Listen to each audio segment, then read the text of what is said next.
This is the British Museum. It's the world's largest world history museum, and it draws millions of visitors every year. Inside, it holds more than 8 million cultural and historical artifacts from all over the world, which cover 2 million years of human history.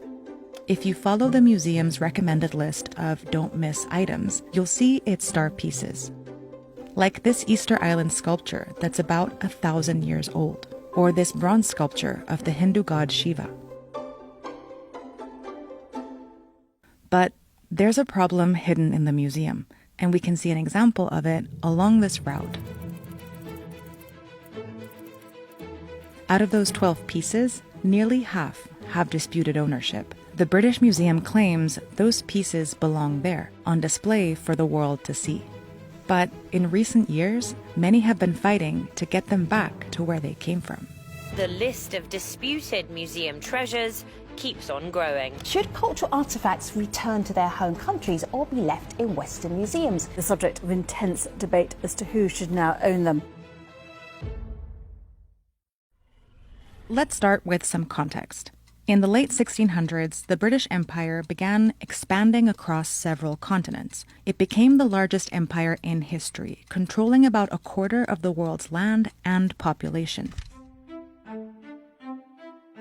During its centuries-long rule, the empire took precious resources and wealth from countries all over the world, including cultural and historical artifacts, many of which ended up here in the British Museum, which was founded in 1753 and kept growing to accommodate all the new pieces in its collection.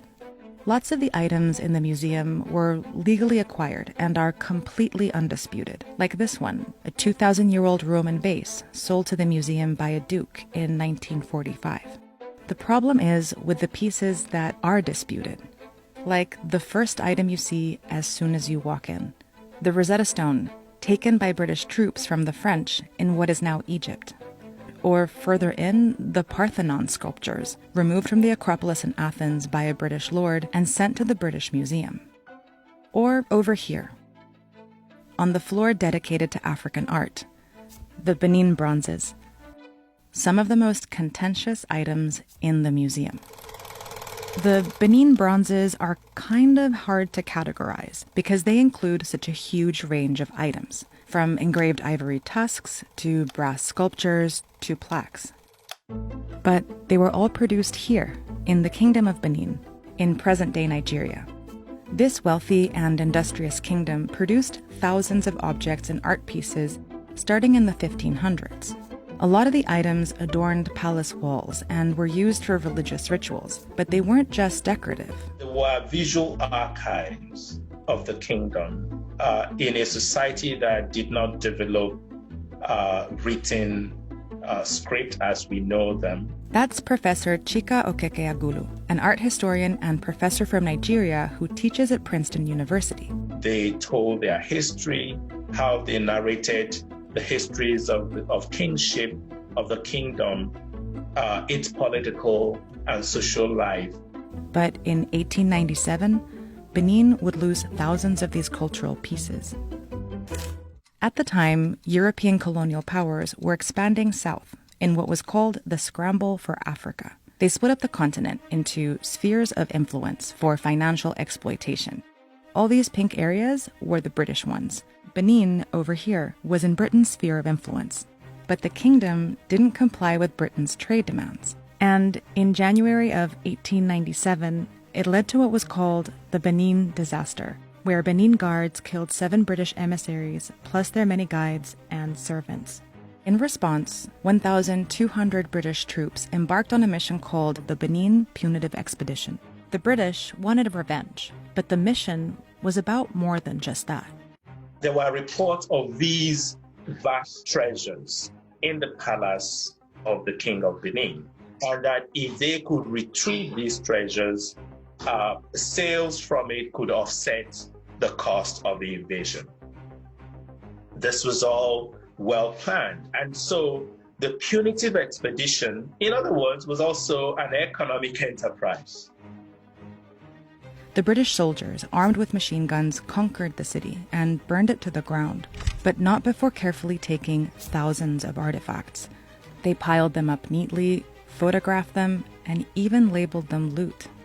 This photo, taken at the Benin Palace after the raid, shows soldiers with the dismantled plaques that were brought to the British Museum and sold all over the world. And after hundreds of years, the once prosperous kingdom was gone. The region fell under full British colonial control until 1960, when Nigeria, including the city of Benin, gained independence. But even though they were finally free, their historical artifacts were still spread all over the world, locked up in Western institutions like the Leipzig Museum of Ethnology in Germany and the Quai Branly Museum in Paris, and, of course, the British Museum. 1995, in London. That was my first time of seeing an original ancient Benin artwork. Was, yes, at the British Museum. Being in the presence of these magnificent objects and knowing that I had to travel all the way from Nigeria to see for the first time these objects, it was a mixture of pride in the achievement of these ancient artists and anger mixed with a sense of loss at what could have been if I only had to travel a few hundred miles. But at this point, you're limited to those privileged like me who could get a visa to travel all the way from Nigeria to England to encounter these objects. Most Nigerians will never see them. In March 2000, Benin's royal family tried to change that. They officially requested all cultural property illegally taken be returned to the rightful owner. But for the most part, the British Museum has ignored any requests.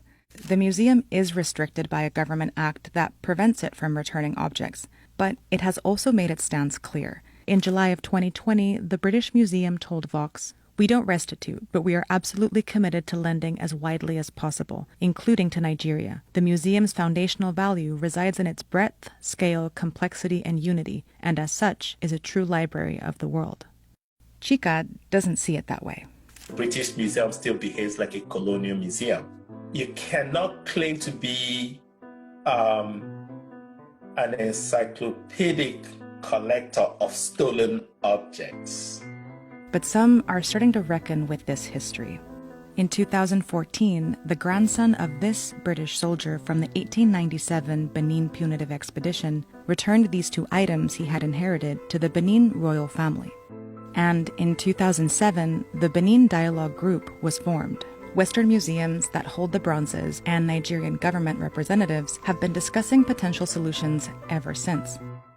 But as of today, none of the bronzes have been returned. But this is just one story.